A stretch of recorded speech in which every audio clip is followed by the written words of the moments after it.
अच्छा, Assalamu alaikum students. In today's lecture, we will be discussing about the basic concepts of chemistry. Course objectives के according हमें cover करना है कि matter क्या है, उसका स्ट्रक्चर कैसा है। उसके बाद हमने देखना है कि बॉडी के अंदर आयंस और इलेक्ट्रोलाइट्स की क्या इंपॉर्टेंस है। Then we will study about the chemical bonding, उसकी टाइप्स को पढ़ेंगे, सारी टाइप्स को, और उसके अंदर हम एम्फसाइज करेंगे और इंटर एंड इंट्रामोलेकुलर फोर्सेस, ये फोर्सेस क्या होती हैं, बॉन्डिंग क्या होती है। उसके बाद हम केमिकल रिएक्शंस के बारे में स्टडी करेंगे और we will emphasise on redox reaction. हम इस चीज़ पर ज़्यादा फोकस करेंगे कि रिडॉक्स रिएक्शंस क्या होते हैं। And last but not the least हम पढ़ेंगे कि एसिड और बेस की प्रॉपर्टीज़ क्या है, पीएच क्या है, ब्लड बफर्स क्या होते हैं, उनकी प्रॉपर्टीज़, उनका उनका किरदार और उनकी अहमियत हमारे लिविंग सिस्टम्स के अंदर। तो बायोकेमिस्ट्री का जो टॉपिक है, जो बायोकेमिस्ट्री का सब्जेक्ट है, इसमें हम लोगों को सबसे पहले तो ये पता हो कि केमिस्ट्री क्या है। तो केमिस्ट्री एक ऐसी ब्रांच है साइंस की जिसके अंदर हम स्टडी करते हैं chemical composition, properties and chemical reactions of substance. मतलब इसका ये है कि हमने देखना है कि एक सब्सटेंस है, हमारे पास एक एलिमेंट है, एटम है, वो उसकी साख्त क्या है, वो किस चीज़ से, किस किस कंपोनेंट से बना है, किन किन एटम से। अगर एक मॉलिक्यूल है तो वो किस किस एटम से मिलकर बना है, फिर उसकी खसूसियात क्या है, और अगर उसके रिएक्शंस होंगे तो वो किस तरह के होंगे। तो बेसिकली केमिस्ट्री के अंदर हम हर तरह के केमिकल रिएक्शंस को, वो उस एटम की कंपोजिशन को स्टडी करते हैं और उनकी प्रॉपर्टीज़, उनकी खसूसियात को स्टडी करते हैं। और ये फिजिकल एस्पेक्ट्स के ऊपर भी, जो ज़ाहरी खसूसियात होती हैं उसके ऊपर भी फोकस करती है। तो अगर हम बायोकेमिस्ट्री की अगर अब बात करें तो इसमें देखा जाएगा कि सारे केमिकल रिएक्शंस, लेकिन उनका एम्फसाइज ये होगा कि वो बेसिकली स्पेसिफिकली वो केमिकल रिएक्शंस जो कि लिविंग ऑर्गेनिजम्स के अंदर हो रहे हैं। बायो केमिस्ट्री जो वर्ड है, ये दो दो वर्ड्स की यूनियन है, बायो एंड केमिस्ट्री।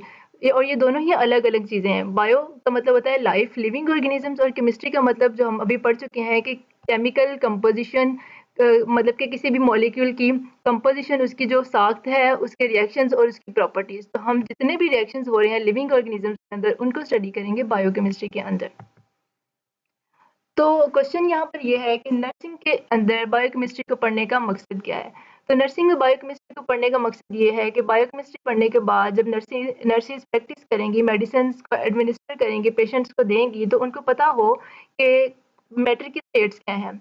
मतलब अगर एक मेडिसिन टेबलेट की फॉर्म में है तो उसकी कौन सी स्टेट है, अगर एक मेडिसिन सिरप की फॉर्म में है तो उसकी कौन सी स्टेट है, तो और गैसेज, अगर वेंटिलेटर पे पेशेंट है तो उसको हम क्या चीज़ दे रहे हैं। तो ये सारी चीज़ें जब तभी पढ़ सकेंगे जब हमें पता होगा कि बेसिक्स केमिस्ट्री की क्या है। और नर्सेज बायोकेमिस्ट्री पढ़ने के बाद इस काबिल हो जाएंगे कि उनको पता होगा कि पेशेंट के अंदर एक मेडिसिन का जो इफ़ेक्ट है वो किस तरह से होगा। वो अवॉइड करेंगी कि वो गलत कॉम्बिनेशन से ना मेडिसिन दे दें, क्योंकि मेडिसिन आपस में भी इंटरेक्ट करती हैं, आपस में भी रिएक्शंस होते हैं मेडिसिन के, और ऑर्गेनिज्म के अंदर भी रिएक्शंस होते हैं मेडिसिन के। और केमिस्ट्री के अंदर पढ़ने से जो नर्सेज हैं वो इस तरह से भी उनको मदद होगी कि वो इस काबिल हो जाएंगे समझने के लिए कि बॉडी के अंदर इलेक्ट्रोलाइट्स जो है उनकी इंपॉर्टेंस क्या है। इलेक्ट्रोलाइट्स जो है वो बहुत ही ज़्यादा इंपॉर्टेंट है हमारी बॉडी की नॉर्मल फंक्शनिंग के लिए। जैसे कि आपको नज़र आ रहा है यहाँ पर कैल्शियम है, पोटेशियम है, क्लोराइड है, सोडियम है, मैग्नीशियम है, ये सारे इलेक्ट्रोलाइट्स हैं। अब इन इलेक्ट्रोलाइट्स ने हमारी बॉडी की नॉर्मल फंक्शनिंग को कैसे मेंटेन किया हुआ है। अगर सोडियम की कंसंट्रेशन ज़्यादा हो जाए तो ब्लड प्रेशर का जो फ्लो है वो डिस्टर्ब हो जाएगा। पोटेशियम है, इसी तरह से क्लोरीन है, बाइकार्बोनेट है। बाइकार्बोनेट जो है ये एक बफर के तौर पर भी काम करता है ब्लड के अंदर। तो ये सारे हमारी बॉडी में इलेक्ट्रोलाइट्स हैं और ये बहुत ही इंपॉर्टेंट है बॉडी की नॉर्मल फंक्शनिंग के लिए। और केमिस्ट्री पढ़ने के बाद ही जो हम लोग इस काबिल हो सकते हैं कि हमें पता हो कि इलेक्ट्रोलाइट्स बॉडी में कैसे फंक्शन करते हैं। इसके अलावा केमिस्ट्री की बहुत सी एप्लीकेशंस हैं। बेसिक टर्म्स को अगर हम देखें तो बेसिक टर्म्स में हमें सबसे पहले केमिस्ट्री पढ़ चुके हैं हम, बायोकेमिस्ट्री की भी हम लोगों ने स्टडी कर लिया है क्या होता है। Next we are moving towards the basic terms of chemistry. अच्छा, ये सारी जो चीज़ें हैं मैं एक दफ़ा फिर बता दूं कि ये बेसिक्स हैं केमिस्ट्री की। We are not discussing the biochemistry. तो बायोकेमिस्ट्री तभी पढ़ सकते हैं जब हम बेसिक्स केमिस्ट्री की अच्छे से अंडरस्टैंड कर लेंगे। तो सबसे पहले हमें पता हो कि मैटर क्या है, एटम क्या है, एलिमेंट क्या है, मिक्सचर और कंपाउंड क्या है। ओके, अगर हम मैटर की बात करें तो मैटर जो है उसकी बहुत सारी डेफिनेशन है, लेकिन जो सिंपलेस्ट डेफिनेशन है वो यही है कि हर वो चीज़ जो हमारे सराउंडिंग में है, जो वज़न रखती है और जो जगह घेरती हो, उसको हम मैटर कहते हैं। तो मैटर की 3 स्टेट्स यहाँ पर नज़र आ रही हैं, solid, liquid and gas. At the minimum the matter requires at least one subatomic particle. Definition के अकॉर्डिंग कह रहा है कि मैटर के पास एक सबएटॉमिक पार्टिकल होना चाहिए। अभी हम स्टडी करेंगे कि सबएटॉमिक पार्टिकल्स होते क्या हैं, या फिर उसके अंदर एक एटलीस्ट एक ना एक एटम जरूर होना चाहिए। स्टेट्स ऑफ मैटर आप देखें कि सॉलिड, लिक्विड और गैस है, और ये तीनों स्टेट्स आपस में इंटर कनेक्टेड होती हैं। ये कह लें कि इंटर कन्वर्जन इनकी होती है। सॉलिड जो है जब उसको हम मेल्ट करते हैं तो वो लिक्विड में कन्वर्ट हो जाता है। इसी तरह से जब लिक्विड को हम फ्रीज करते हैं तो वो सॉलिड में कन्वर्ट हो जाता है। सिमिलरली जब लिक्विड को वेपर्स में कन्वर्ट किया जाता है तो वो गैस फॉर्म में चले जाता है। अगेन हम गैस को भी कंडेंस करके लिक्विड में कन्वर्ट कर सकते हैं। तो इस तरह से सारी जो स्टेट्स हैं ये आपस में इंटरलिंक्ड है। और जो फोर्थ स्टेट है ना मैटर की, that is plasma, that is not very significant, ये बहुत अहम नहीं है, तो इसको हम लीस्ट स्टडी करते हैं। इसमें आपके पास एटॉमिक और सब एटॉमिक पार्टिकल्स आ जाते हैं, जैसे कि यहाँ पे इलेक्ट्रॉन और प्रोटॉन्स नजर आ रहे हैं। अच्छा, मैटर को अगर देखें तो मैटर में भी डिफरेंट टाइप्स हैं। अभी हमने मैटर की स्टेट्स को पढ़ा था, अब नेक्स्ट हम उसकी टाइप्स को पढ़ेंगे। तो टाइप्स में हमारे पास अगर मैटर जो है वो उसकी प्योर हालत में हो तो हम उसको सब्सटेंस बोलते हैं। मैटर अगर अपनी प्योर हालत में हो तो उसको हम सब्सटेंस बोलते हैं। लेकिन अगर वो दो तीन चीज़ों का मिक्सचर बन जाए, वो इम्प्योर हो जाए, कह लें कि वो खालिस ना रहे, तो उसको हम मिक्सचर कहते हैं। प्योर एलिमेंट सब्सटेंस में भी दो चीज़ें आएंगी, एलिमेंट और कंपाउंड, और मिक्सचर भी दो तरह के होते हैं, होमोजेनस मिक्सचर और हेट्रोजेनस मिक्सचर। अब इनको हम बारी बारी डिस्कस करते हैं। एटम जो है वो स्मॉलेस्ट पार्टिकल है किसी भी एलिमेंट का। कहते हैं कि डिफरेंट डेफिनेशन है हमारे पास एटम की, लेकिन हम कह सकते हैं कि जो सबसे पुरानी है वो यही है कि एटम एक ऐसी चीज़ है, एक ऐसा सब्सटेंस है जिसको हम फर्दर डिवाइड नहीं कर सकते। ये इनडिविजिबल पार्टिकल है, मतलब कि ऐसा पार्टिकल जो कि नाकाबिले तकसीम है। और किसी भी ज़िंदगी का, किसी भी चीज़ का, किसी भी सब्सटेंस या मैटर का जो बेसिक यूनिट है दैट इज़ एटम। तो सबसे छोटा यूनिट जो होता है वो एटम होता है। तो यहाँ पर आपके पास आपके लिए एक एक्टिविटी है, आपने बताना है इन द कमेंट सेक्शन कि how many atoms are there in the water. Water के अंदर टोटल कितने एटम्स होते हैं। अगर हम स्ट्रक्चर ऑफ एटम को देखें तो हर चीज़ की तरह एटम के अंदर भी डिफरेंट चीज़ें उसके अंदर भी हैं और उसके सराउंडिंग में भी फ्लोट कर रही होती हैं। तो सब एटॉमिक पार्टिकल्स जो हमारे पास तीन हैं, न्यूट्रॉन्स, प्रोटॉन्स और इलेक्ट्रॉन्स। न्यूट्रॉन्स के ऊपर कोई चार्ज नहीं होता, इसलिए वो न्यूट्रल होते हैं, उनको न्यूट्रॉन्स बोलते हैं। प्रोटॉन्स के ऊपर हमेशा पॉजिटिव चार्ज होता है और इलेक्ट्रॉन्स के ऊपर नेगेटिव चार्ज होता है। अगर हम इसकी प्रेजेंस की बात करें कि ये कहाँ पर पाए जाते हैं, तो आपको यहाँ पे एक रफ डायग्राम नज़र आ रही है, इसके अंदर देखें तो सेंटर में जो पॉजिटिव वाला आपको साइन नज़र आ रहा है वो हमारा न्यूक्लियस है, ठीक है। सेंटर में न्यूट्रॉन्स होते हैं और प्लस हमारे जो प्रोटॉन्स होते हैं। न्यूट्रॉन्स और प्रोटॉन्स हमेशा सेंटर के अंदर होते हैं, और जो हमारे इलेक्ट्रॉन्स होते हैं वो रिवॉल्व करते हैं अराउंड द न्यूक्लियस, ठीक है, डिफरेंट ऑर्बिट्स के अंदर। अगर एलिमेंट की बात करें तो एलिमेंट जो है वो एक ऐसा सब्सटेंस है, एक ऐसा पार्ट है मैटर का जो कि प्योर फॉर्म में होता है। कह सकते हैं हम कि इसके अंदर किसी और तरह के एटम्स नहीं होते, वो सेम टाइप के एटम से मिलके बनता है। एलिमेंट हमेशा सेम टाइप ऑफ एटम से मिलके बनता है, और एलिमेंट कंबाइन करते हैं तो हमारे पास मॉलिक्यूल्स वजूद में आते हैं। जिस तरह से एटम्स के मिलने से एलिमेंट बनता है, इसी तरह से एलिमेंट के मिलने से मॉलिक्यूल्स बनते हैं। ये हमारे पास एक मॉलिक्यूल की एग्जांपल है, इसके अंदर डिफरेंट आपको एटम्स नजर, डिफरेंट एलिमेंट्स नजर आ रहे हैं। बेसिकली हम इनको एटम्स भी कह सकते हैं, एलिमेंट्स भी कह सकते हैं। हाइड्रोजन के दो मॉलिक्यूल बना रहे हैं। ऑक्सीजन की सबको इंपॉर्टेंस पता है कि ऑक्सीजन जो है वो हमारी सांस लेने के लिए भी बहुत इंपॉर्टेंट है। एग्जाम्पल हम एक्सप्लेन कर चुके हैं कि एग्जाम्पल जो थी वाटर की मॉलिक्यूल की, वो उसके अंदर दो हाइड्रोजन के एटम्स हैं और एक ऑक्सीजन के एटम है, जो कि एक बॉन्डिंग के थ्रू एक केमिकल कह लें कि फोर्स है जिसने उनको होल्ड किया हुआ है, जिसको हम हाइड्रोजन बॉन्डिंग कहते हैं। मिक्सचर की बात करें अगर हम, तो जो मैटर है उसकी इम्प्योर फॉर्म को हम मिक्सचर कहते हैं। मिक्सचर्स बनते किस तरह से हैं? इस तरह से बनते हैं कि जब हम दो सब्सटेंसेस को फिजिकली मिक्स करते हैं। फिजिकली मिक्स का मतलब है कि इसके अंदर कोई केमिकल रिएक्शन नहीं होता, इसका कोई फिक्स्ड कंपोजिशन नहीं होती, इसका कोई केमिकल फॉर्मूला नहीं होता, इसका कोई मेल्टिंग या बॉइलिंग पॉइंट नहीं होता, ठीक है।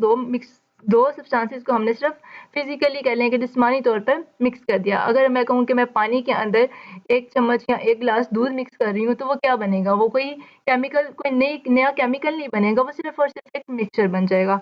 तो इसी तरह से मिक्सचर्स भी दो तरह के होते हैं, homogeneous mixtures and heterogeneous mixtures. ये आपकी एक्टिविटी है, आपने इसकी एग्जांपल्स मुझे मोर बतानी है। मैं थोड़ा सा एक्सप्लेन कर दूं इसको कि होमोजेनस मिक्सचर्स कह लें कि वो एक ही तरह की स्टेट में होते हैं। जैसे कि एयर है वो एक होमोजेनस मिक्सचर है, और जो ब्लड है वो एक हेट्रोजेनस मिक्सचर है। आप लोगों ने मुझे कमेंट सेक्शन में इसके बारे में मजीद बताना है कि आप कौन कौन से एग्जाम्पल्स देखते हैं अपने सराउंडिंग में। कंपाउंड्स की अगर बात करें तो कंपाउंड जो है वो बिल्कुल ऑपोजिट है मिक्सचर के। कंपाउंड जो है वो केमिकल कॉम्बिनेशन से बनते हैं। अगर दो सब्सटेंसेस आपस में केमिकल रिएक्शन के थ्रू मिल रहे हैं तो वो एक नई चीज़ बनाएंगे। कंपाउंड्स आयनिक भी हो सकते हैं, कोवलेंट भी हो सकते हैं, मेटालिक भी हो सकते हैं, क्योंकि यहाँ पर केमिकल रिएक्शन हो रहा है। अगर हम बात करें कि सोडियम जो है, सोडियम एक हमारे पास एलिमेंट है, वो मिल रहा है क्लोरीन के साथ एक रिएक्शन के थ्रू, तो एक नया कंपाउंड बन जाएगा, जैसे कि सोडियम क्लोराइड। तो कंपाउंड्स का फिक्स्ड मेल्टिंग पॉइंट भी होता है, बॉइलिंग पॉइंट भी होता है, प्लस ये केमिकल रिएक्शन के थ्रू मिलते हैं, ना कि ये फिजिकल मिक्सिंग के थ्रू। ये एग्जाम्पल आपके सामने है कंपाउंड की, एक NaCl और मिक्सचर की जाली की दी हुई है। आप इसकी मजीद एग्जाम्पल्स सर्च करके मुझे कमेंट सेक्शन में लाजमी बताएंगे। आपने ये भी बताना है कि ब्लड क्या है, ब्लड एक मिक्सचर है या फिर ये कंपाउंड है, और अगर ये मिक्सचर है तो ये कौन सा मिक्सचर है। एक्टिविटी है हमारे पास, right molecular formula, empirical formula and structural formula of water, carbon dioxide, methane and glucose. मतलब कि आप लोगों ने इसके मोलिकुलर फार्मूला, एम्पिरिकल फार्मूला और स्ट्रक्चरल फार्मूला बताना है। अभी मैं बता दूं यहाँ पे एक मोलिकुलर फार्मूला होता है क्या है। मोलिकुलर फार्मूला में हम एक्चुअल नंबर ऑफ एटम्स को बताते हैं कि जैसे कि वाटर है तो इसके अंदर कितने एक्चुअल नंबर हैं, वो फार्मूला रिप्रेजेंट करेगा, मोलिकुलर फार्मूला रिप्रेजेंट करेगा कि इसके अंदर कितने एक्चुअल नंबर ऑफ एटम्स हैं। और एम्पिरिकल फार्मूला की बात करें तो वो एक सिंपलेस्ट होल नंबर रेशियो होती है। उसको आप कहने कि जितना हम डिवाइड कर सकते हैं यहाँ तक कि वो सिंपलेस्ट होल नंबर रेशियो बन जाए, तो वो किसी भी सब्सटेंस का एम्पिरिकल फार्मूला बन जाता है। और स्ट्रक्चरल फार्मूला वो बताता है कि एटम मॉलिक्यूल के अंदर जो एटम्स हैं वो किस तरह से अरेंज हैं, उसका स्ट्रक्चर क्या है। यहाँ पर मैं एक एग्जांपल दे दूंगी, बाकी तीनों की आप लोगों ने कमेंट सेक्शन में या अपनी असाइनमेंट जो है वो लिखकर सबमिट करवानी है, इन सब के मॉलिक्यूलर फार्मूला, एम्पिरिकल फार्मूला और स्ट्रक्चरल फार्मूला लिखकर।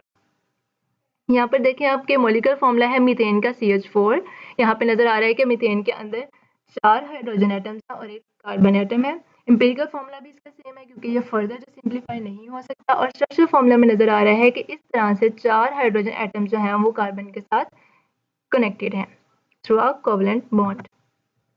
केमिकल बॉन्डिंग क्या होता है, अब उसके टाइप्स पढ़ेंगे। अभी मैंने आपको बताया कि जब कोई भी केमिकल रिएक्शन होता है, जब कोई नया कंपाउंड बनता है, तो वो आपस में एक केमिकल रिएक्शन के थ्रू जब हो रहा है तो वो एक नई चीज़ बनाएंगे ना। तो नई चीज़ जब भी बनेगी तो कोई एक फोर्स होगी जो उनको आपस में होल्ड करेगी एटम्स को टुगेदर। जैसे वाटर का मॉलिक्यूल था तो उसमें हाइड्रोजन और हमारे पास ऑक्सीजन है, तो वो हाइड्रोजन और ऑक्सीजन कैसे आपस में लिंक्ड है, एक बॉन्डिंग के थ्रू ना, तो उसको हम केमिकल बॉन्डिंग कहते हैं। केमिकल बॉन्डिंग की भी डिफरेंट टाइप्स हैं, आयनिक है, कोवलेंट है, कोऑर्डिनेट कोवलेंट है एंड मेटालिक है। अब इनको वन बाय वन हम डिस्कस करेंगे। आयनिक बॉन्डिंग की अगर सिंपलेस्ट डेफिनेशन देखें तो वो ये कहता है कि इसमें कंप्लीट ट्रांसफर ऑफ इलेक्ट्रॉन होती है। मतलब कि एक एटम जो है वो दूसरे एटम को अपना पूरा का पूरा इलेक्ट्रॉन जो है वो डोनेट कर देता है। तो इस तरह से एक बॉन्ड बन जाती है, एक नया कंपाउंड बन जाता है जिसको हम आयनिक बॉन्डिंग कहते हैं। अब यहाँ से आप देखें, आप लोगों को डुप्लेट और ऑक्टेट रूल का पता होगा। डुप्लेट रूल कहता है कि 2 इलेक्ट्रॉन्स होने चाहिए एटम के आउटरमोस्ट शेल के अंदर, और जो ऑक्टेट रूल है वो ये कहता है कि 8 इलेक्ट्रॉन्स होंगे तो वो स्टेबल हो जाएगा। बेसिकली बॉन्डिंग क्यों होती है, टू गेन स्टेबिलिटी। इलेक्ट्रॉन का ट्रांसफर या गेन इसलिए होता है कि हर कोई चाहता है कि वो स्टेबल हो जाए।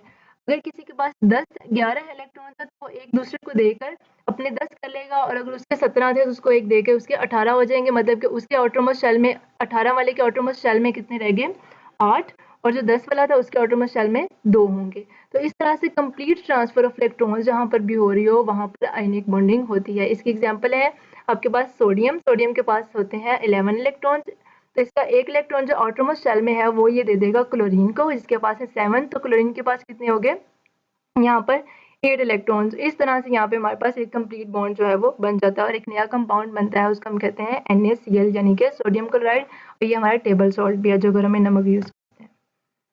कोवलेंट बॉन्ड जो होता है इसमें अब कंप्लीट ट्रांसफर नहीं हो रही, सिर्फ ये डिफरेंस है कि कोवलेंट बॉन्डिंग में जो 2 एटम्स होते हैं वो आपस में म्यूचुअल शेयरिंग करते हैं इलेक्ट्रॉन्स की। ठीक है ना, तो वो इसको दे रहा है ना वो उसको दूसरे को दे रहा है, कोई आपस में लेन देन नहीं हो रहा है, यहाँ पर सिर्फ शेयरिंग ऑफ इलेक्ट्रॉन्स हो रही है। आपको नजर आ रहा है यहाँ पर। और ये बेसिकली होता है नॉन मेटल्स या मेटल्स के दरमियान या नॉन मेटल्स या मेटलॉइड्स के दरमियान। ठीक है, तो यहाँ पर एक जो नया कंपाउंड बनेगा वहाँ पर सिर्फ म्यूचुअल शेयरिंग होगी, दोनों आपस में बॉन्डिंग कर लेंगे। जैसे कि हमारे पास है CH4, मीथेन में जो बॉन्डिंग हो रही है वो भी कोवलेंट बॉन्डिंग है। अगर हम कोऑर्डिनेट कोवलेंट बॉन्ड की बात करें तो ये एक ऐसा बॉन्ड होता है जहाँ पे लोन पेयर इन्वॉल्व होता है। ठीक है, ये लोन पेयर आपको नजर आ रहा है। हाइड्रोजन के पास एटॉमिक शेल में 5 होते हैं इलेक्ट्रॉन्स, 3 तो वो हाइड्रोजन ऐड करके अपनी बॉन्डिंग कर लेता है, जो 2 इलेक्ट्रॉन्स होते हैं उसको हम लोन पेयर कहते हैं और वो फ्री होता है। अगर किसी इलेक्ट्रॉन डेफिशिएंट एटम के पास ऐसा एटम जिसके पास इलेक्ट्रॉन की डेफिशिएंसी है, तो ये क्या करेगा, अपना जो लोन पेयर है वो उसको डोनेट कर देगा। जैसे कि यहाँ पे नजर आ रहा है कि जो अमोनिया है वो अपना एक लोन पेयर डोनेट कर रहा है हाइड्रोजन को। इस तरह से हमारे पास क्या बन रहा है, एक जो कंपाउंड बनता है इसको हम बोलते हैं हमारा अडक्ट। ठीक है, जो लास्ट पे कंपाउंड बन रहा है, जो लास्ट हमारा कहने के लास्ट प्रोडक्ट है, उसको हम अडक्ट बोलते हैं। और ऐसा टाइप ऑफ बॉन्ड जिसके अंदर लोन पेयर इन्वॉल्व हो उसको हम कोऑर्डिनेट कोवलेंट बॉन्ड कहते हैं। ठीक है जी, नेक्स्ट हमारे पास था इंट्रा और इंट्रामोलेकुलर फोर्सेस क्या होते हैं। अब देखें कि इंट्रा का मतलब क्या होता है।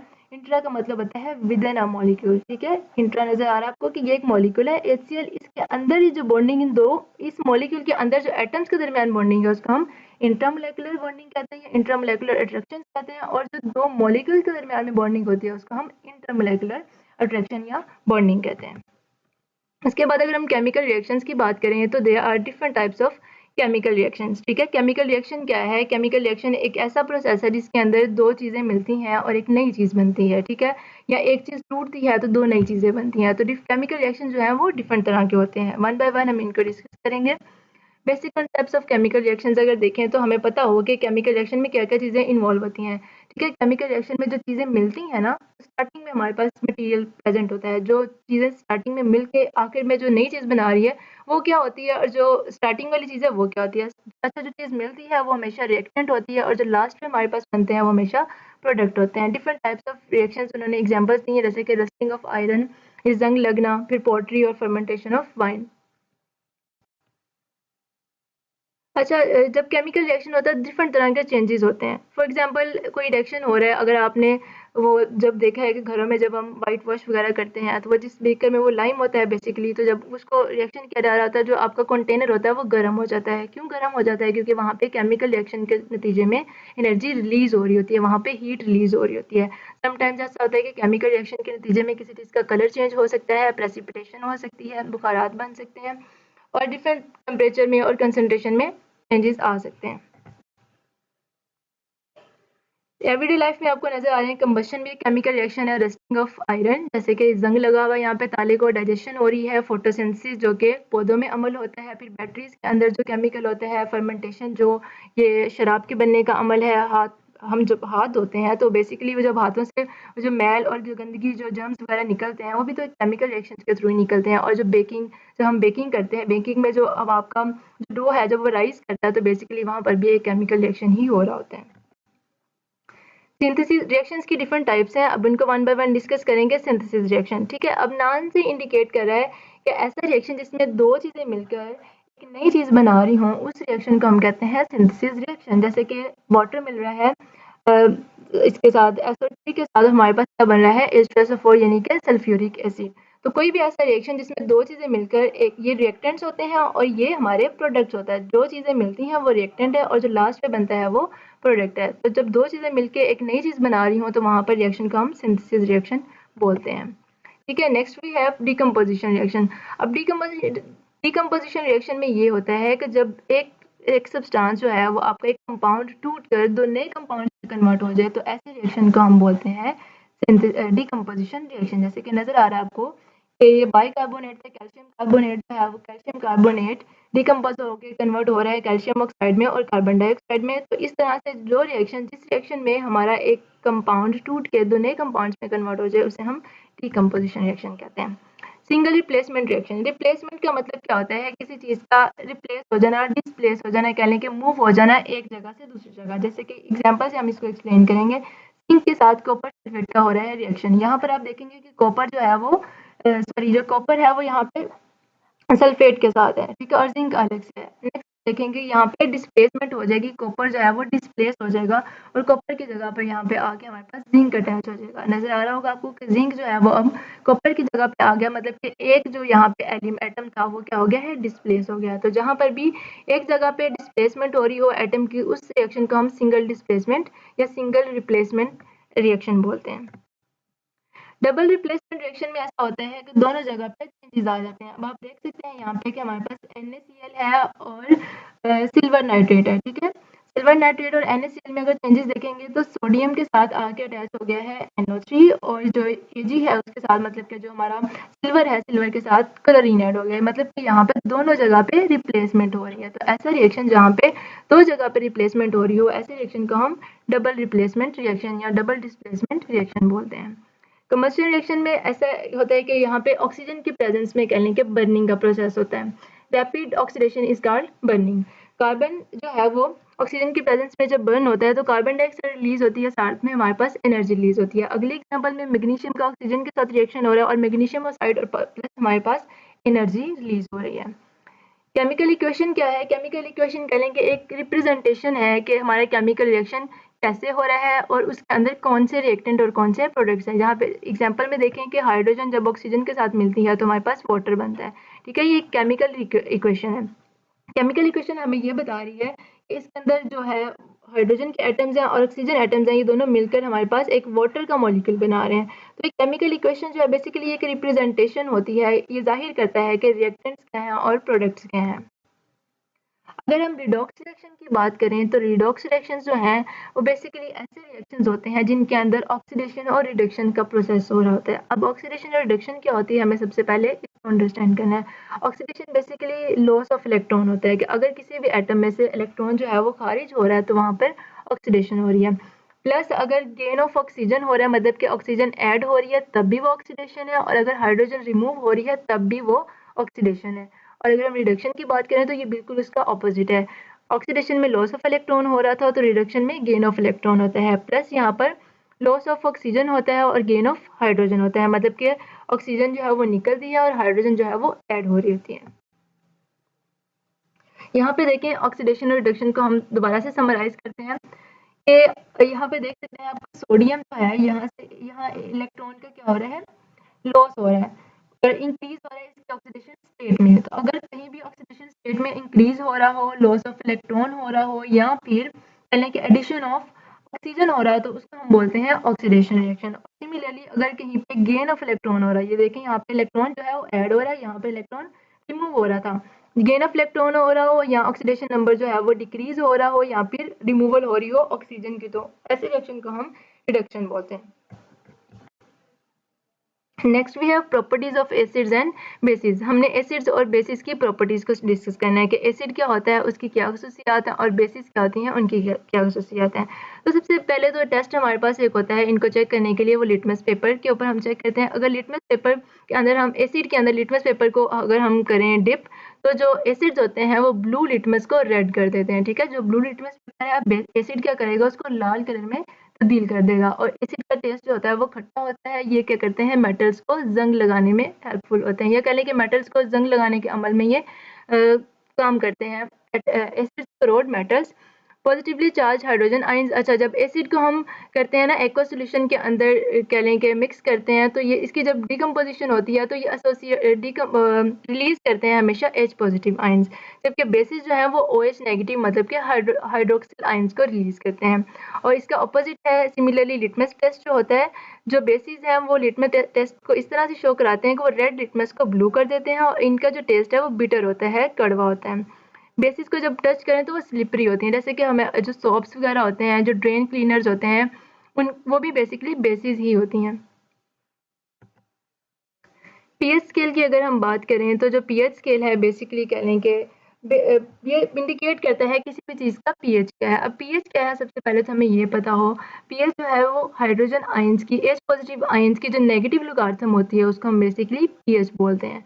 तो अब यहाँ पर अगर देखा जाए तो एसिड्स का पीएच जो होता है ना वो हमेशा लेस देन 7 होता है और जो बेसिस का पीएच होता है वो 7 से ज़्यादा होता है, और जो न्यूट्रल सब्सटेंसेस होते हैं उनका पीएच जो है वो हमेशा 7 होता है। तो ये चीज़ें बहुत इंपॉर्टेंट है नर्सिंग के अंदर, नर्सिस को पता हो कि किस चीज़ का पीएच कितना है और वो बॉडी के अंदर जाके किस तरह से रिएक्ट करेगी।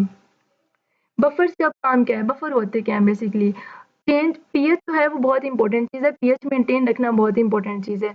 तो अगर कोई भी ऐसा रिएक्शन हो रहा है बॉडी में जिसकी वजह से H पॉजिटिव आयंस, मतलब कि अगर H पॉजिटिव आयंस है तो वो एसिडिटी की तरफ जा रही होती है चीज़, और अगर OH नेगेटिव आयंस है तो वो बेसिसिटी की तरफ।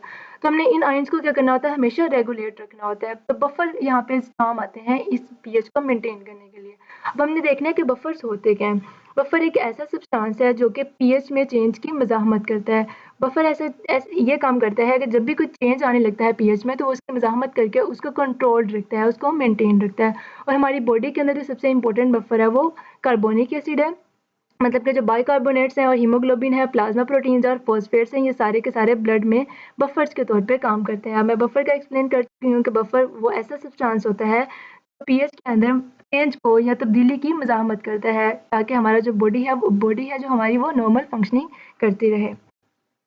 यहाँ पर आप देख सकते हैं कि ब्लड का जो पीएच लेवल है वो कितना डेंजरस है अगर वो चेंज हो जाए। 6-7 पे डेथ हो सकती है। नॉर्मल जो पीएच है ब्लड का वो 7.35 टू 7.45 है। अगर इससे कम या ज़्यादा होगा तो it can lead to death of a person. Thank you so much for your patience. और आई वुड हाईली रिकमेंड कि आप लोग लेक्चर सुनने के बाद कमेंट सेक्शन में मुझे बताएं कि आपको क्या चीज़ समझ आई है और क्या समझ नहीं आई, ताकि हम मज़ीद इसको इम्प्रूव कर सकें।